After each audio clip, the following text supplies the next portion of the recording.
के जो जीवन जीने के लिए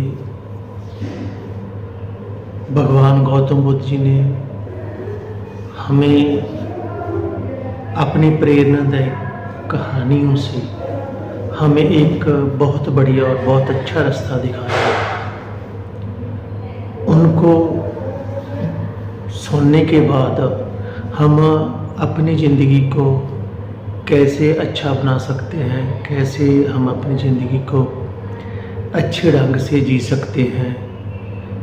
तो हम हर रोज़ भगवान गौतम बुद्ध जी के जो अनमोल विचार है हम आपके सामने हर रोज़ लाते हैं, क्योंकि हमारा मकसद आपको उनके विचारों से प्रेरित करना है कि आप भी उनके विचार सुने और अपनी ज़िंदगी को अच्छे तरीके से आप आगे जी सकें। आपकी ज़िंदगी में आने वाली मुश्किलों का आप कैसे सामना कर सकते हैं, ये भगवान गौतम बुद्ध जी ने हमें बहुत अच्छे तरीके से सिखाया है। आओ तो फिर आप शुरू करते हैं भगवान गौतम बुद्ध जी के विचार। नमो बुद्धा वीडियो देखने के बाद उसमें नमो बुद्धा जरूर लिखें। तो आप शुरू करते हैं, नमो बुद्धा वीडियो शुरू करते हैं। जिंदगी में बुरी परिस्थितियां तो आती ही है। जिंदगी का यह खेल होता है जो आपको समय के साथ बेहतर बनाता है, इसलिए परिस्थितियों से डरना नहीं चाहिए। अगर डर लगे तो यह प्राचीन रहस्य अपनाने से आपको डर से और चिंता से पूर्णता मुक्ति मिल जाएगी। अभी वह रहस्य कौन सा है, वह हम कहानियों के माध्यम से जानेंगे। तो बिना देर किए चलिए उन कहानियों की शुरुआत करते हैं। पहली कहानी। दोस्तों, बात बहुत समय पहले की बात है। एक निर्धन व्यक्ति राजा के महल में माली का काम करता था। उसने राजमहल के बाग में कई प्रकार के फलों के पेड़ लगाए थे। जो फल पक जाते वो तोड़कर राजा के सामने प्रस्तुत कर देता। कई बार खुश होकर राजा उसे इनाम भी देते। एक बार बाग में आम, अंगूर और नारियल के फल हुए। माली टोकरी लेकर बाग में पहुंचा और सोचने लगा कि आज कौन सा फल महाराज के लिए ले जाऊं। कुछ देर सोचने के बाद उसने अंगूर तोड़ लिए और टोकरी में भरकर राजा के पास पहुंचा। उन दिनों राजा कुछ चिंतित था। उसे गुप्तचर द्वारा सूचना मिली थी कि पड़ोसी राज्य का राजा उस पर आक्रमण की तैयारी में है। वह इस बारे में गहन सोच विचार में डूबा हुआ था। तभी माली उसके पास पहुंचा और चुपचाप उसके सामने टोकरी रखकर कुछ दूर जाकर बैठ गया। राजा मंथन करते करते टोकरी से अंगूर उठाकर खाने लगा। वह आधा अंगूर खाता और आधा फेंक देता, जो माली के ऊपर गिरता।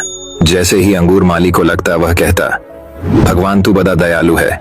सोच विचार में डूबे राजा का ध्यान इस ओर नहीं था कि वह अंगूर माली के ऊपर फेंक रहा है।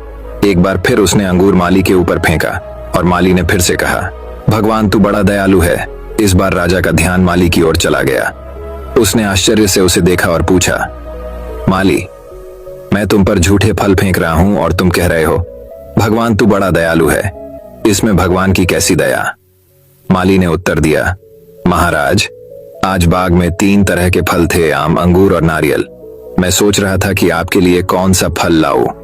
भगवान की दया से मेरी बुद्धि में आया कि आपके लिए अंगूर ले चलूं और मैं अंगूर ले आया। यदि मैं आम या नारियल ले आता तो सोचिए मेरा हाल क्या होता। इसलिए मैं कह रहा हूं कि भगवान बड़ा दयालु है। राजा माली का उत्तर सोचने लगा कि वह व्यर्थ में चिंतित है। भगवान की दया से उसे समय रहते पड़ोसी राज्य के राजा के मंसूबों का पता चल गया है। इससे उसे अपने राज्य की रक्षा की तैयारी का पर्याप्त समय मिल गया है। उसने भगवान को धन्यवाद दिया और राज्य की रक्षा की तैयारी में जुट गया। जब युद्ध हुआ तो उसमें उसकी विजय हुई और उसने अपना राज्य बचा लिया। दोस्तों, यह कहानी हमें यह शिक्षा प्रदान करती है कि समय का चक्र ऐसा ही है, कभी अच्छा समय आएगा तो कभी बुरा। अच्छे समय में हम भगवान को धन्यवाद देना भूल जाते हैं और बुरे समय में शिकायत करने लग जाते हैं, जबकि आवश्यकता है कि अच्छे समय के लिए हम भगवान का धन्यवाद करें और बुरे समय के लिए आभार व्यक्त करें कि हमें हर परिस्थितियों का सामना कर मजबूत इंसान बनाने उसने हमारे सामने वे परिस्थितियां उत्पन्न की हैं। छोटी छोटी परेशानियों का सामना करके ही हम बड़ी मुसीबतों का सामना करने योग्य बन पाएंगे। इसलिए जीवन में आने वाली छोटी छोटी समस्याओं से घबराएं नहीं। सकारात्मक रहकर समस्या के निवारण के बारे में चिंतन करें, योजना बनाएं और निवारण में जुट जाएं। बुरी परिस्थितियां आपकी दृढ़ता की परीक्षा है। ऐसे समय में टूटे नहीं, ये साबित कर दें कि आप हर परिस्थिति का सामना कर सकते हैं, उससे उबर सकते हैं और जीवन में आगे बढ़ सकते हैं। जीवन की ऊबड़ खाबड़ डगर पर चलकर ही आप दृढ़ और मजबूत इंसान के तौर पर खड़े हो पाएंगे। तो दोस्तों, अब चलिए हमारे दूसरी कहानी की शुरुआत करते हैं। दूसरी कहानी। दोस्तों, नई कहानी की शुरुआत इस प्रकार होती है। दोस्तों, बात बहुत समय पहले की है। एक गांव में दो बहनें रहा करती थीं, चुरकी और मुर्की। चुरकी सांवली रंग की, साधारण रूप रंग की लड़की थी, वहीं मुर्की गौर वर्ण की बहुत सुंदर लड़की थी। साधारण रूप रंग के कारण चुरकी का विवाह एक गरीब परिवार में हुआ, वहीं मुर्की की सुंदरता पर रीझ कर एक अमीर व्यक्ति ने उससे विवाह किया। अपनी सुंदरता का घमंड तो मुर्की को पहले ही से था, विवाह के बाद उसे दौलत का भी घमंड हो गया। दोनों बहनें आसपास ही रहा करती थीं। जब भी मौका मिलता मुर्की चुरकी को उसकी गरीबी के कारण नीचा दिखाने की कोशिश करती। चुरकी को बुरा तो लगता, किंतु वह मन महसूस कर रह जाती। चुरकी के दिन बड़ी तंगहाली में गुजर रहे थे। 2 वक्त की रोटी भी बड़ी मुश्किल से जुट पाती थी। कई बार उसने मुर्की से मदद की गुहार की, किंतु मुर्की ने कभी उसकी कोई मदद नहीं की। एक दिन चुरकी ने सोचा कि दूसरे गांव में रहने वाले अपने भाई से मदद मांग लूं, वह कभी इनकार नहीं करेगा, और वह अपने बच्चों को घर पर पति के पास छोड़ दूसरे गांव के लिए निकल पड़ी। रास्ते में उसे एक गौशाला दिखाई पड़ी जिसके द्वार पर एक गाय खड़ी थी। चुरकी को देखकर गाय बोली, बेटी जरा मेरी गौशाला साफ कर दे, बैठने की भी जगह नहीं है। चुरकी ने देखा कि पूरी गौशाला गोबर से भरी हुई है। उसने गौशाला साफ कर दी। गाय ने उसका धन्यवाद किया और वापस आते समय मिलकर जाने की बात कही। चुरकी आगे बढ़ गई। कुछ दूर जाने के बाद उसे बेर का पेड़ दिखाई पड़ा। वह पेड़ के पास से गुजरी तो बेर के पेड़ ने कहा, बहन नीचे बहुत सारे कांटे बिखरे हुए हैं, जरा साफ कर दो। चुरकी ने बिना देर के बेर के पेड़ के नीचे से सारे कांटे साफ कर दिए। बेर के पेड़ ने उसका धन्यवाद किया और वापस आते समय मिलकर जाने की बात कही। चुरकी आगे बढ़ गई। आगे बढ़ने पर उसे एक बूढ़ी अम्मा दिखाई पड़ी जो सिर पर भारी टोकरी ले जा रही थी। चुरकी ने उससे पूछा, कहां जा रही हो अम्मा? गांव तक जा रही हूं बेटी, बूढ़ी अम्मा ने जवाब दिया। मैं भी गांव जा रही हूं, लाओ अपनी टोकरी मुझे दे दो, चुरकी ने कहा और बूढ़ी अम्मा के सिर से टोकरी ले ली। दोनों साथ साथ गांव पहुंची। चुरकी ने बूढ़ी अम्मा के घर तक टोकरी छोड़ी और अपने भाई के घर पहुंच गई, मगर उस समय भाई घर पर नहीं था। वह अपनी भाभी से मिली और उसे अपने घर के हालात बताकर मदद की गुहार लगाई। भाभी ने उसे घर से भगा दिया। दुखी होकर वह अपने गांव वापस लौटने लगी। रास्ते में उसी बूढ़ी अम्मा का घर पड़ा। बूढ़ी अम्मा ने उसे अपने घर बुलाया और कुछ खाने को दिया, फिर अपनी टोकरी देकर विदा कर दिया। रास्ते में चुरकी ने टोकरी पर ढका कपड़ा हटाया तो हैरान रह गई। टोकरी सोने चांदी से भरी थी। वह चलते चलते बेर के पेड़ के पास पहुंची। बेर के पेड़ ने उसे रोका और कहा, मेरे तने की खोह में तुम्हारे लिए उपहार है। चुरकी ने खोह में हाथ डाला। वहां उसे हीरे जवाहरात की पोटली मिली। वह बेर के पेड़ का धन्यवाद कर आगे बढ़ गई। चलते चलते वह गौशाला के पास पहुंची। वहां गाय उसका इंतजार कर रही थी। उसने अपने गले में बंधी सोने की घंटी उसे दे दी। चुरकी जब घर पहुंची तो सारी चीजें अपने पति और बच्चों को दिखाई। वे सभी बहुत खुश हुए। उनके दिन फिर गए। वे गांव के अमीर लोगों में शुमार हो गए। ये देखकर मुर्की झलक उड़ गई। एक दिन उसने चुरकी के बच्चों को अपने घर बुलाया और उनसे पूछा कि वे उतने अमीर कैसे बन गए। बच्चों को कुछ पता नहीं था। वे बोले, माँ मामा के घर से उपहार लाई। मुर्की ने सोचा कि जरूर उसके भाई ने चुरकी को उपहार में ढेर सारा रुपया पैसा दिया होगा। उसने भी अपने भाई के घर जाने का फैसला कर लिया। अगले दिन वह भाई के गांव के लिए निकल पड़ी। रास्ते में उसे गौशाला के सामने खड़ी गाय दिखी।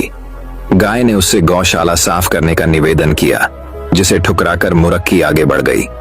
आगे उसे बेर का पेड़ दिखा, जिसने उससे कांटे साफ करने का निवेदन किया, किंतु मुर्की मुंह बनाकर आगे बढ़ गई। गांव के बाहर उसे वही बूढ़ी अम्मा दिखाई पड़ी, जो टोकरी सिर पर रखकर घर जा रही थी। उसने मुर्की से टोकरी घर तक पहुंचाने को कहा, तो मुर्की यह कहकर आगे बढ़ गई कि वह उसकी नौकर नहीं है। वह आखिरकार अपने भाई के घर पहुंची। भाई घर पर ही था। उसने उसका खूब सत्कार किया, मगर बिना कुछ दिए ही उसे वापस भेज दिया। दुखी मन से वह वापस लौटने लगी। रास्ते में उसे प्यास लगी। वह पानी मांगने एक घर में गई। वह उसी बूढ़ी अम्मा का घर था। उसने उसे पानी दिया। पानी पीते ही मुर्गी का मुंह कड़वा हो गया। वह वहां से निकल गई। रास्ते में उसे बेर का पेड़ दिखा तो उसने सोचा कि बेर खाकर अपने मुंह का स्वाद ठीक कर लूं। वह बेर तोड़ने के लिए आगे बढ़ी तो उसके पैर में कांटे चुभ गए। उसके पैर लहूलुहान हो गए। किसी प्रकार चलते हुए वह गाय के गौशाला तक पहुंची। वह दर्द के मारे कराह रही थी। वह वहीं टीले पर बैठने को हुई तो गाय ने उसे सींग मारकर गिरा दिया। उसकी कमर टूट गई। किसी प्रकार वह घर पहुंची और महीनों बिस्तर पर पड़ी रही। उसे अपने बुरे व्यवहार, घमंड और लालच का फल मिल गया था। दोस्तों, यह कहानी हमें ये शिक्षा प्रदान करती है कि कभी घमंड नहीं करना चाहिए और हमेशा दूसरों की सहायता करनी चाहिए। हमें वही फल स्वरूप मिलता है जैसे हमारे कर्म होते हैं। तो दोस्तों, अब चलिए हमारे तीसरी कहानी की शुरुआत करते हैं। तीसरी कहानी, परेशानियों का हल। एक छोटे से गांव में एक बोहत बद्धा जमींदार रहता था जो कि बहुत आमिर था। गांव का छोटे से छोटा फैसला करने के लिए भी सारे गांव वाले उसी के पास जाते थे और उसी से राय लेते थे। एक बार उस जमींदार की आंखों में किसी तरह का इन्फेक्शन हो गया। उसने गांव के सारे हकीमों से अपना इलाज करवाया, लेकिन उसकी आंखें ठीक नहीं हुई। वो जब भी आंखें खोलता था तो उसे बड़ी तकलीफ हुआ करती थी। फिर कुछ दिनों के बाद वो अपनी आंखों का इलाज करवाने के लिए गांव से बाहर चला गया। बाहर के डॉक्टरों ने उसकी आंखों का चेकअप किया और उस जमींदार से कहा कि आपकी आंखों में एक तरह का इन्फेक्शन हो गया है। आपकी आंखों के सामने हरे कलर के अलावा अगर कोई दूसरा कलर आया तो आपकी आंखें जलने लगेंगी, उसमें तकलीफ होने लगेंगी। जब जमींदार ने यह बात सुनी तो वो डर गया और बहुत ही परेशान रहने लगा। और अब वो जमींदार ज्यादातर अपनी आंखें बंद ही रखने लगा था, क्योंकि उसके आसपास दूसरी चीजें भी थीं जो कि हरे कलर की नहीं थीं। वो जमींदार दिन रात बस इस प्रॉब्लम के सल्यूशन के बारे में ही सोचने लगा था और परेशान रहने लगा था। कई दिन सोचने के बाद उसके दिमाग में एक आइडिया आया। उसने अपने नौकरों को बुलाया और कहा, इस सारे गांव को हरा कलर मारकर हरा कर दो। गांव में जहां जहां भी जाता हूं सारी जगह को हरा कर दो। उस जमींदार के कहने पर सारे गांव को हरा कर दिया गया। लेकिन इतना सब कुछ करने के बाद भी कुछ चीजें ऐसी थीं जिसे वो हरा नहीं कर सकता था। जैसे कि आसमान जो हमेशा नीला रहता है, उसके शरीर का कलर, रोटी का कलर और भी बहुत सी चीजें ऐसी थीं जिसे वो हरा नहीं कर सकता था। एक दिन एक लड़का उस गांवों से गुजर रहा था। जब उस लड़के ने देखा कि उस गांव में सारी चीजें हरे कलर की है तो उस लड़के ने वहां के कुछ गांव वालों से पूछा, यहाँ सब हरे कलर का क्यों है? तो गांव वालों ने उससे कहा कि हमारे गांव में एक जमींदार हैं जिनके आंखों में इन्फेक्शन हो गया है और वो हरे कलर के अलावा अगर कोई दूसरा कलर देखते हैं तो उनकी आंखें जलने लगती हैं। ये सुनने के बाद वो लड्डू उस जमींदार के घर गया और जमींदार से बात की। उसने कहा, आपने अपने आंखों की वजह से सारे गांव को हरा कर दिया है। इस प्रॉब्लम का सलूशन तो बहुत ही सिंपल था। आप एक हरे कलर का चश्मा लगा लीजिए जिससे आपको सारी दुनिया हरी दिखेगी। दोस्तों, हमें इस कहानी से ये सीखने को मिलता है, कई बार हमारे प्रॉब्लम का सलूशन बहुत ही छोटा सा और बहुत ही छोटा होता है, लेकिन हम उस प्रॉब्लम के बारे में सोच सोच कर उस प्रॉब्लम को इतना बड़ा कर देते हैं, फिर जहां से कोई सलूशन नजर नहीं आता है। तो दोस्तों, अब चलिए हमारे चौथी कहानी की शुरुआत करते हैं। चौथी कहानी, सही समय। एक बार एक आदमी ने मेंढक को पकड़कर एक बर्तन में डाल दिया। फिर उस आदमी ने बर्तन के अंदर थोड़ा सा पानी डाल दिया। बर्तन इतना बड़ा भी नहीं था कि मेंढक उसे छलांग ना मार सके, लेकिन उस मेंढक ने ऐसा नहीं किया। फिर उस आदमी ने बर्तन को स्टोव पर रख दिया और बर्तन के नीचे आग लगा दी। फिर धीरे धीरे बर्तन के अंदर का पानी गर्म होने लगा। उस बर्तन के अंदर जो मेंढक था वह पानी के टेम्परेचर के हिसाब से खुद को एडजस्ट कर रहा था अपनी एनर्जी से। पानी का टेम्परेचर धीरे धीरे बढ़ने लगा, मतलब कि धीरे धीरे और भी ज्यादा गर्म होने लगा और मेंढक अभी भी अपनी एनर्जी का इस्तेमाल करते हुए टेम्परेचर के हिसाब से अपने बॉडी को एडजस्ट कर रहा था। अब एक समय ऐसा आया कि वह पानी बहुत ही ज्यादा गर्म हो चुका था और मेंढक की सारी एनर्जी भी खत्म हो चुकी थी और अब वह मेंढक चाह के भी बर्तन से बाहर नहीं निकल सकता था और उस बर्तन से छलांग नहीं मार सकता था, क्योंकि उसके अंदर अब उतनी एनर्जी ही नहीं बची थी कि वह छलांग मारकर वह बर्तन से बाहर निकल आए, क्योंकि उसने अपनी सारी एनर्जी शुरुआत में ही पानी के टेम्परेचर के साथ एडजस्ट करने में लगा दी थी और अब उस मेंढक के अंदर कुछ भी एनर्जी नहीं बची थी, जिसकी वजह से वह मेंढक उसी पानी में ही मर गया। इस कहानी से हमें यह सीख मिलती है कि अगर वह मेंढक चाहता तो शुरुआत में ही छलांग मारकर उस बर्तन से बाहर आ सकता था, क्योंकि बर्तन ज्यादा बाद भी नहीं था। लेकिन उसने ऐसा नहीं किया। उसने अपनी सारी एनर्जी एक ही जगह पर लगा दी थी, पानी के टेम्परेचर के साथ खुद को एडजस्ट करने में। और जब आखिर में उसके पास कोई ऑप्शन नहीं बचा सिवाय उस बर्तन से बाहर निकलने में, तब वह ऐसा कर नहीं सका, क्योंकि उसकी अंदर की सारी एनर्जी खत्म हो चुकी थी। मेंढक की मौत किस वजह से हुई? गर्म पानी की वजह से नहीं, मौत हुई सही समय पर छलांग न करने की वजह से। हम भी इसी तरह अच्छे वक्त का इंतजार करते रहते हैं। अच्छे वक्त का इंतजार मत करो, बस छलांग लगा दो। सब कुछ सही करने का सोच कर मत कूदो, क्योंकि ऐसा सोचोगे तो कभी कूद ही नहीं पाओगे।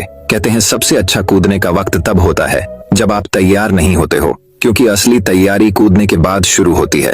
और अपनी एनर्जी एक ही चीज पर वेस्ट मत करो, हमेशा अपनी एनर्जी को बचा कर रखो, सही चीजों को वक्त देने के लिए, इससे आपकी इंप्रूवमेंट हो। आज के समय में बहुत से लोग अपनी एनर्जी फिजूल चीजों पर लगा रहे हैं, और जब वह बाद में कुछ मीनिंगफुल करने के लिए बैठते हैं तो उनके अंदर इतनी एनर्जी और वक्त नहीं रहता है जिससे वह उस काम को कर सके, और वह एक जगह पूरी तरह से फोकस नहीं कर पाते हैं।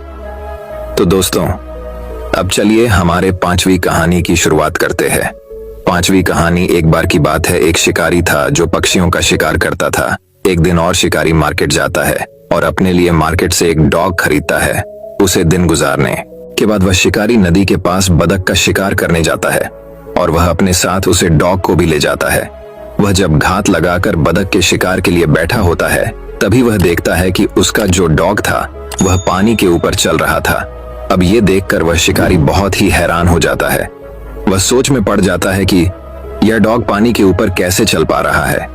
ये देखकर वह शिकारी हैरान हुआ और साथ ही साथ बहुत खुश भी हो जाता है। उसने सोचा, जब मैं इस डॉग को अपने दोस्त को दिखाऊंगा तब वह भी हैरान हो जाएगा और मैं उसका चेहरे का रिएक्शन देखूंगा।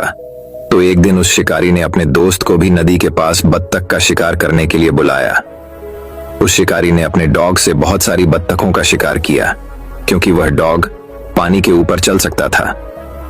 जब उस शिकारी के दोस्त ने इस डॉग को पानी के ऊपर चलते हुए देखा, तब उसने कुछ भी नहीं कहा और ना ही उसे कोई हैरानी हुई। वह बिल्कुल ही चुप रहा। शिकारी अपने दोस्त का रिएक्शन देखना चाहता था, लेकिन ऐसा कुछ भी नहीं हुआ। शिकारी बतख का शिकार करने के बाद शिकारी और उसका दोस्त जब घर गए तो शिकारी ने अपने दोस्त से पूछा, क्या तुमने मेरे डॉग में कुछ अलग चीज देखी? शिकारी के दोस्त ने कहा कि हाँ, मैंने तुम्हारे डॉग में एक अलग चीज तो देखी है। शिकारी ने उससे पूछा कि कौन सी चीज देखी? उसके दोस्त ने उसकी तरफ देखकर जवाब दिया और कहा कि मैंने देखा कि तुम्हारे डॉग को तैरना नहीं आता है और वह कभी तैरना सीख भी नहीं सकता है। ये तुम्हारे डॉग में बहुत बड़ी कमी है। इस कहानी से मैं बहुत बड़ी सीख मिलती है, और वह यह है कि आप इस दुनिया में कुछ भी कर लो, कितना भी बेहतर कर लो, कितना भी अलग कर लो, लेकिन लोग कोई ना कोई कमी तो निकाल ही लेते हैं। इतिहास में बहुत से ऐसे महान लोग गुजरे हैं जिन्होंने बहुत अलग और बहुत बेहतर काम किया है, लेकिन आज भी कुछ लोग उन्हें गालियां देते हैं और उनमें कमियां निकालते हैं। तो लोगों की बातों पर ज्यादा ध्यान मत दो, क्योंकि आप उनको कितना भी बेहतर खाना पकाकर खिला दो, वह अलग से नमक जरूर मांगेंगे और खाने के बाद भी उस खाने में 100 तरह की खामियों और कमी निकलेंगे। जरूर, अगर आपको जिंदगी में आगे बढ़ना है तो ये मत देखो कि लोग क्या कहते हैं। अगर आप सबकी सुनने लगोगे तो फिर आप अपनी कब सुनोगे? तो अगर आप इस कहानी को और भी लोगों तक पहुंचाना चाहते हैं तो इस स्टोरी को दूसरे लोगों तक शेयर करिए। अगर आपको इससे कुछ सीखने को मिला हो तो हमें कमेंट में जरूर बताइए। तो दोस्तों, अब चलिए हमारे छठी कहानी की शुरुआत करते हैं। छठी कहानी एक वक्त की बात है। एक बार एक स्कूल में नए सर आए हुए थे। वह सर किसी भी चीज को बहुत ही इंटरेस्टिंग तरीके से पढ़ाते और समझते थे। तो एक बार वह सर क्लास के अंदर आते हैं। वह क्लास स्टूडेंट से पूरी भरी हुई थी। सर के हाथ में एक बड़ा सा जार था। उस जार को देखकर स्टूडेंट्स को कुछ समझ नहीं आया। सर ने उस जार को एक टेबल पर रख दिया और अपने बैग से कुछ बड़े पत्थरों को निकाला और उन पत्थरों को उस बड़े से जार के अंदर डालना शुरू कर दिया। उन्होंने उस जार के ऊपर तक उन पत्थरों को डाल दिया था। अब उस जार के अंदर एक भी पत्थर नहीं जा सकता था। फिर सर ने सारी स्टूडेंट की तरफ देखकर उनसे पूछा कि क्या यह जार पूरा भर चुका है? सारे बच्चों ने सर की तरफ देखकर कहा, हाँ, यह जार पूरा भर चुका है। बच्चों का यह जवाब सुनने के बाद सर ने अपने बैग से कुछ छोटे छोटे कंकरियों को निकाला और उस जार के अंदर उन छोटे कंकरियों को डालने लगे। वो एक हाथ से जार में कंकरियों को डाल रहे थे और एक हाथ से जार को हिला रहे थे ताकि कंकरियां उस जार के अंदर अपनी जगह बना लें। अब उस जार के अंदर बड़े पत्थरों के बीच में जो गैप था, छोटे कंकरियों ने गैप के अंदर जगह बना ली थी। सर ने उन छोटे कंकारियों को भी जार के ऊपर तक भर दिया और फिर से सारी स्टूडेंट की तरफ देखकर कहा, क्या अब ये जार पूरी तरह से भर चुका है? इस बार सभी स्टूडेंट्स खामोश थे और बोलने के लिए हिचकिचा रहे थे, लेकिन फिर भी कुछ स्टूडेंट्स ने हाँ में जवाब दिया और सर की तरफ देखकर कहा, यस सर, ये जार अब भर चुका है। तभी सर ने इस बार अपने बैग से एक डिब्बा निकाल जिसमें रेत भरी हुई थी और फिर उस जार को रेत से भरने लगे। फिर रेत जार के छोटे छोटे गैप में जाकर बैठ गई जो कंकर और पत्थरों के बीच में थी। सर ने रेत को भी जहर के ऊपर तक भर दिया और फिर से स्टूडेंट से पूछा, अब क्या ये जार भर चुका है? तभी एक स्टूडेंट खड़ा हुआ और उसने सर से कहा, नहीं सर, उस जार को एक बार हिलाओ। फिर सर ने उस जार को हिलाया। हिलाने के बाद जार में रेत थोड़ा सा नीचे को फिसल गई। सर ने जार के ऊपर फिर से रेत डाल दी और उसे ऊपर तक भर दिया। सर ने उस लड़के की तरफ देखकर कहा, क्या अब यह जार भर चुका है? इस बार सभी स्टूडेंट्स जार को देखकर संतुष्ट हो गए और सभी ने हाँ कहा। तभी सर ने अपने बैग से पानी की एक बोतल निकाली और पानी को उस जार के अंदर डालने लगे। पानी भी उस जार के अंदर जाता जा रहा था और सारे स्टूडेंट हैरानी से ये देख रहे थे। सर जार में पानी तब तक डालते रहे जब तक पानी जार से बाहर गिरने नहीं लगा। सारे स्टूडेंट यह देखकर खामोश थे। तभी सर ने समझने वाले अंदाज में सारे स्टूडेंट की तरफ देखकर कहा, इन सारी चीजों से भरा यह जार हमारी जिंदगी की तरह है और ये जो बड़े पत्थर है जो मैंने इस जार में सबसे पहले डाले थे वो हमारी जिंदगी की इंपॉर्टेंट चीजों की तरह है, जैसे कि हमारी फैमिली, हमारे दोस्त, हमारी हेल्थ। अगर बाकी सब कुछ हमसे छीन जाए, हमसे छूट जाए और यह हमारे साथ हो, फिर भी हमारा जार भरा ही रहेगा, हमारी जिंदगी भरी रहेगी। और कांकरियां हमारी जिंदगी की वो दूसरी चीज होती है जो हमारे लिए जरूरी होती है, जैसे हमारी जब, हमारा घर और हमारी गाड़ी, और रेत जो है वह हमारी जिंदगी की आम और मामूली चीजों को रिप्रेजेंट करती। बस इन्हीं चीजों के बीच हमारी जिंदगी घूमती रहती है। लेकिन अगर उस जार में हम रेत या कंकर को पहले डाल दें, तब जार में उन पत्थरों के लिए जगह नहीं बचेंगे। लेकिन जब मैंने पहले उन पत्थरों को उस जार में डाला, तब कंकरियां और रेत भी उस जार में आराम से समा गए। यही चीज हमारी जिंदगी पर भी अप्लाई होती है। हमारी जिंदगी में भी हमें पहले अपनी फैमिली, हेल्थ और अपने पैशन को इंपॉर्टेंस देनी चाहिए, बाद में बाकी चीजों को। अगर आप अपना सारा टाइम, अपनी सारी एनर्जी मामूली और अनइम्पॉर्टेंट चीजों पर बर्बाद कर दोगे, तो आपके पास इंपॉर्टेंट चीजों के लिए टाइम ही नहीं बचेगा। अपनी फैमिली के लिए, अपनी हेल्थ के लिए, अपनी प्रोडक्टिविटी के लिए आपके पास टाइम ही नहीं होगा। अगर आप चीजों को प्रायोरिटी नहीं करोगे, तो आपकी जिंदगी की इंपॉर्टेंट चीजें अधूरी रह जाएगी। इसीलिए जार के अंदर पहले पत्थरों को रखो, कंकर और रेत जैसे मामूली कामों को उनकी जगह मत लेने दो। तो दोस्तों, अब चलिए हमारे 7वीं कहानी की शुरुआत करते हैं। 7वीं कहानी। एक बार एक वैज्ञानिक ने एक टिड्डे को पकड़ा और उसे अपनी आवाज पर छलांग लगाना सिखाया। वह टिड्डे से कहता कि कूदो, और वह आवाज सुनकर वह जोर से छलांग लगता। और वह वैज्ञानिक था, तो प्रयोग करना तो बनता ही था। उन्होंने टिड्डे के छलांग पर प्रयोग किया। वैज्ञानिक ने उसकी एक टांग तोड़ दी और फिर बोला, कूदो। अब टिड्डे की छलांग की दूरी कम हो गई। वैज्ञानिक ने अब उसकी दूसरी टांग भी तोड़ दी और फिर बोल, कूदो। फिर क्या होना था? टिड्डे की छलांग और कम हो गई। फिर उसने उसकी तीसरी टांग भी तोड़ दी। फिर छलांग की दूरी और कम हो गई। एक एक करके बेचारे टिड्डे की सारी टांग तोड़ दी गई। अब आखिरी टांग टूटने पर जब उसे कहा गया कूदो, तो वह हल भी नहीं पाया। अब वैज्ञानिक ने अपना निष्कर्ष अपनी डायरी में लिखा। जानते हो उसने क्या लिखा? जब टिड्डे की एक टांग तोड़ी गई तो वह थोड़ा बहरा हो गया। जब उसकी दूसरी टांग तोड़ी गई तब वह और बहरा हो गया। हर टांग टूटने के साथ वह और बहरा होता गया, और सारी टांग टूटने के बाद वह पूरा बहरा हो गया। जोर जोर से चिल्लाने का भी उसे पर कोई असर ना हुआ। वह तो अपनी जगह से हिला तक नहीं, छलांग लगाना तो दूर की बात थी। इस कहानी को सुनकर आप सभी को ऐसा ही लग रहा है ना कि क्या मूर्ख वैज्ञानिक था, कि कितनी सीधी सी बात इसको समझ में ही नहीं आई। आप में से कुछ लोग ये भी सोच रहे होंगे कि ये तो एक छोटे बच्चों को भी पता है उसकी टिड्डे की छलांग उसकी टांग टूटने की वजह से कम होती जा रही थी, ना कि वह बहरा हो गया था। पर दोस्तों, हम सभी जीवन में कई बार ऐसे ही मूर्ख बन जाते हैं। कई बार जीवन में दो घटनाएं एक साथ ऐसे घटती है कि उनका एक दूसरे से कोई संबंध होता ही नहीं, फिर भी ऐसा लगता है कि गहरा संबंध है। कभी कभी दिखाता कुछ और है, हमें समझ कुछ और आता है और वास्तव में होता कुछ और है। इसीलिए अगर आपको पछताना नहीं है तो अपनी लाइफ में जल्दबाजी में कोई फैसला ना ले। हमेशा समझ बूझ का इस्तेमाल करें, सावधानी बरतें, नतीजा सोच समझ कर ही निकालें। तो दोस्तों, अब चलिए हमारे 8वीं कहानी की शुरुआत करते हैं। 8वीं कहानी। यह कहानी है एक लड़के की जिसको शक्कर खाने की बुरी आदत थी। बस दिन रात शक्कर ही खाया करता था और उसके शक्कर खाने की वजह से उसकी माँ बहुत परेशान रहती, क्योंकि कोई चीज अगर ज्यादा भी हो जाए तो उसके भी साइड इफेक्ट होते हैं। तो इस बात को लेकर उसकी माँ परेशान रहती थी और उस लड़के को बार बार शक्कर खाने के लिए मना करती थी। लेकिन वह लड़का अपनी माँ की बात नहीं सुनता था। तो उसी गांव में एक बाबा जी रहते थे जिनको लड़का बहुत मानता था और उनकी हर एक बात मानता था। तो उसकी माँ ने सोचा कि बाबा जी से कहने लगाऊंगी कि आप इसे शक्कर खाने से मना कीजिए। उसने अपने बेटे को बाबा जी के पास लेकर गई। बाबा जी एक पेड़ के नीचे बैठे हुए थे। उस औरत ने बाबा जी से कहा, आप मेरे बेटे से सिर्फ इतना कह दीजिए कि वह अब से शक्कर ना खाए। करू बाबा जी ने उस औरत से कहा कि ये बात मैं तुम्हारे बेटे से अगले हफ्ते कहूंगा। तुम अपने बेटे को अगले हफ्ते मेरे पास लाना। वह औरत अपने बेटे को लेकर चली गई और पूरा 1 हफ्ता गुजरने के बाद वह फिर से अपने बेटे को बाबा जी के पास लेकर आई। बाबा जी पेड़ के नीचे बैठे हुए थे और बाबा जी ने उस लड़के से सिर्फ इतना कहा कि बेटे, अब से तुम शक्कर मत खाना।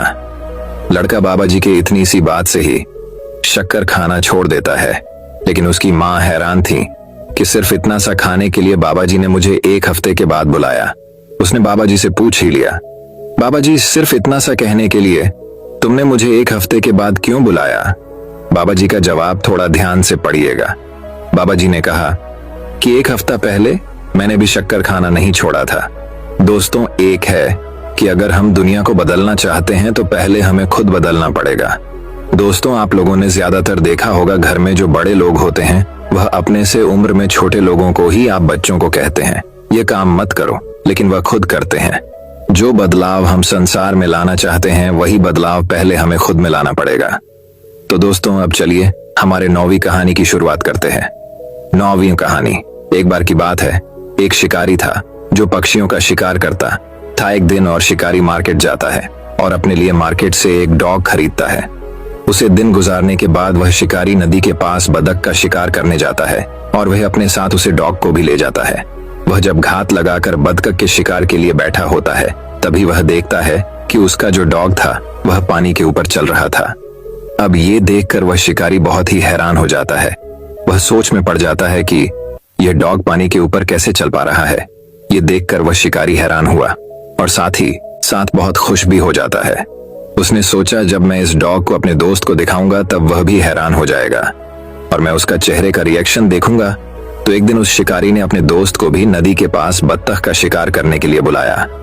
उस शिकारी ने अपने डॉग से बहुत सारी बत्तखों का शिकार किया क्योंकि वह डॉग पानी के ऊपर चल सकता था।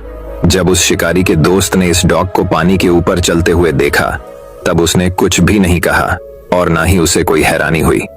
वह बिल्कुल ही चुप रहा। शिकारी अपने दोस्त का रिएक्शन देखना चाहता था लेकिन ऐसा कुछ भी नहीं हुआ। शिकारी बतख का शिकार करने के बाद शिकारी और उसका दोस्त जब घर गए तो शिकारी ने अपने दोस्त से पूछा, क्या तुमने मेरे डॉग में कुछ अलग चीज देखी? शिकारी के दोस्त ने कहा कि हाँ, मैंने तुम्हारे डॉग में एक अलग चीज तो देखी है। शिकारी ने उससे पूछा कि कौन सी चीज देखी? उसके दोस्त ने उसकी तरफ देखकर जवाब दिया और कहा कि मैंने देखा कि तुम्हारे डॉग को तैरना नहीं आता है और वह कभी तैरना सीख भी नहीं सकता है। ये तुम्हारे डॉग में बहुत बड़ी कमी है। इस कहानी से मैं बहुत बड़ी सीख मिलती है और वह ये है कि आप इस दुनिया में कुछ भी कर लो, कितना भी बेहतर कर लो, कितना भी अलग कर लो, लेकिन लोग कोई ना कोई कमी तो निकाल ही लेते हैं। इतिहास में बहुत से ऐसे महान लोग गुजरे हैं जिन्होंने बहुत अलग और बहुत बेहतर काम किया है, लेकिन आज भी कुछ लोग उन्हें गालियां देते हैं और उनमें कमियां निकालते हैं। तो लोगों की बातों पर ज्यादा ध्यान मत दो, क्योंकि आप उनको कितना भी बेहतर खाना पकाकर खिला दो, वह अलग से नमक जरूर मांगेंगे और खाने के बाद भी उस खाने में 100 तरह की खामियों और कमी निकलेंगे। जरूर, अगर आपको जिंदगी में आगे बढ़ना है तो यह मत देखो कि लोग क्या कहते हैं। अगर आप सबकी सुनने लगोगे तो फिर आप अपनी कब सुनोगे। तो दोस्तों, अब चलिए हमारे 10वीं कहानी की शुरुआत करते हैं। 10वीं कहानी एक वक्त की बात है। एक बार एक स्कूल में नए सर आए हुए थे। वह सर किसी भी चीज को बहुत ही इंटरेस्टिंग तरीके से पढ़ाते और समझते थे। तो एक बार वह सर क्लास के अंदर आते हैं। वह क्लास स्टूडेंट से पूरी भरी हुई थी। सर के हाथ में एक बड़ा सा जार था। उस जार को देखकर स्टूडेंट्स को कुछ समझ नहीं आया। सर ने उस जार को एक टेबल पर रख दिया और अपने बैग से कुछ बड़े पत्थरों को निकाला और उन पत्थरों को उस बड़े से जार के अंदर डालना शुरू कर दिया। उन्होंने उस जार के ऊपर तक उन पत्थरों को डाल दिया था। अब उस जार के अंदर एक भी पत्थर नहीं जा सकता था। फिर सर ने सारी स्टूडेंट की तरफ देखकर उनसे पूछा कि क्या यह जार पूरा भर चुका है? सारे बच्चों ने सर की तरफ देखकर कहा, हाँ, यह जार पूरा भर चुका है। बच्चों का यह जवाब सुनने के बाद सर ने अपने बैग से कुछ छोटे छोटे कंकरियां को निकाला और उस जार के अंदर उन छोटे कंकरियां को डालने लगे। वो एक हाथ से जार में कंकरियां को डाल रहे थे और एक हाथ से जार को हिला रहे थे ताकि कंकरियां उस जार के अंदर अपनी जगह बना लें। अब उस जार के अंदर बड़े पत्थरों के बीच में जो गैप था, छोटे कंकरियां ने गैप के अंदर जगह बना ली थी। सर ने उन छोटे कंकरियां को भी जार के ऊपर तक भर दिया और फिर से सारी स्टूडेंट की तरफ देखकर कहा, क्या अब यह जार पूरी तरह से भर चुका है? इस बार सभी स्टूडेंट्स खामोश थे और बोलने के लिए हिचकिचा रहे थे, लेकिन फिर भी कुछ स्टूडेंट्स ने हाँ में जवाब दिया और सर की तरफ देखकर कहा, यस सर, ये जार अब भर चुका है। तभी सर ने इस बार अपने बैग से एक डिब्बा निकाल जिसमें रेत भरी हुई थी और फिर उस जार को रेत से भरने लगे। फिर रेत जार के छोटे छोटे गैप में जाकर बैठ गई जो कंकर और पत्थरों के बीच में थी। सर ने रेत को भी जहर के ऊपर तक भर दिया और फिर से स्टूडेंट से पूछा, अब क्या ये जार भर चुका है? तभी एक स्टूडेंट खड़ा हुआ और उसने सर से कहा, नहीं सर, उस जार को एक बार हिलाओ। फिर सर ने उस जार को हिलाया। हिलाने के बाद जार में रेत थोड़ा सा नीचे को फिसल गई। सर ने जार के ऊपर फिर से रेत डाल दी और उसे ऊपर तक भर दिया। सर ने उस लड़के की तरफ देखकर कहा, क्या अब यह जार भर चुका है? इस बार सभी स्टूडेंट इस जार को देखकर संतुष्ट हो गए और सभी ने कहा। तभी सर ने अपने बैग से पानी की एक बोतल निकाली और पानी को उस जार के अंदर डालने लगे। पानी भी उस जार के अंदर जाता जा रहा था और सारे स्टूडेंट हैरानी से ये देख रहे थे। सर जार में पानी तब तक डालते रहे जब तक पानी जार से बाहर गिरने नहीं लगा। सारे स्टूडेंट ये देखकर खामोश थे। तभी सर ने समझने वाले अंदाज में सारे स्टूडेंट की तरफ देखकर कहा, इन सारी चीजों से भरा ये जार हमारी जिंदगी की तरह है और ये जो बड़े पत्थर है जो मैंने इस जार में सबसे पहले डाले थे वो हमारी जिंदगी की इंपॉर्टेंट चीजों की तरह है, जैसे कि हमारी फैमिली, हमारे दोस्त, हमारी हेल्थ। अगर बाकी सब कुछ हमसे छीन जाए, हमसे छूट जाए और ये हमारे साथ हो, फिर भी हमारा जार भरा ही रहेगा, हमारी जिंदगी भरी रहेगी। और कांकरियां हमारी जिंदगी की वो दूसरी चीज होती है जो हमारे लिए जरूरी होती है, जैसे हमारी जब, हमारा घर और हमारी गाड़ी, और रेत जो है वह हमारी जिंदगी की आम और मामूली चीजों को रिप्रेजेंट करती है। बस इन्हीं चीजों के बीच हमारी जिंदगी घूमती रहती है। लेकिन अगर उस जार में हम रेत या कंकर को पहले डाल दें, तब जार में उन पत्थरों के लिए जगह नहीं बचेंगे। लेकिन जब मैंने पहले उन पत्थरों को उस जार में डाला, तब कंकरियां और रेत भी उस जार में आराम से समा गए। दोस्तों, मैं उम्मीद करता हूं कि यह कहानी सुनने से आपके जीवन में अच्छे बदलाव आए होंगे। आपको इस वीडियो से क्या सीखने मिला, ये कमेंट करके जरूर बताएं और अपने परिवार, दोस्तों या आपके करीबी इंसान के साथ ये कहानी शेयर करके उन्हें भी इस ज्ञान से परिचित करवाएं। बाकी अगर आपको ये वीडियो दिल से अच्छी लगी हो तभी इस वीडियो को लाइक कर देना, और आपने अब तक इस चैनल को सब्सक्राइब ना किया हो तो चैनल को सब्सक्राइब भी जरूर कर देना। आपका हर दिन शुभ हो और खुशियों से आपका जीवन भरा रहे। धन्यवाद।